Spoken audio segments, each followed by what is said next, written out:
Sullivan has issued a severe thunderstorm warning for western Walworth County in southeastern Wisconsin, Rock County in south-central Wisconsin, until 9:15 p.m.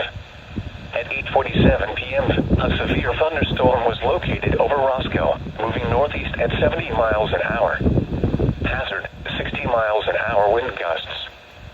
Source, radar indicated. Impact, expects damage to roofs, siding, and trees.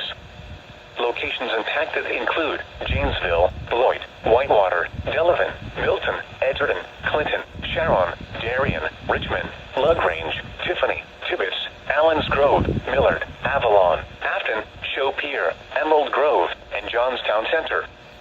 For your protection, move to an interior room, lowest floor of a building. The watch remains in effect until midnight for south-central and southeastern Wisconsin.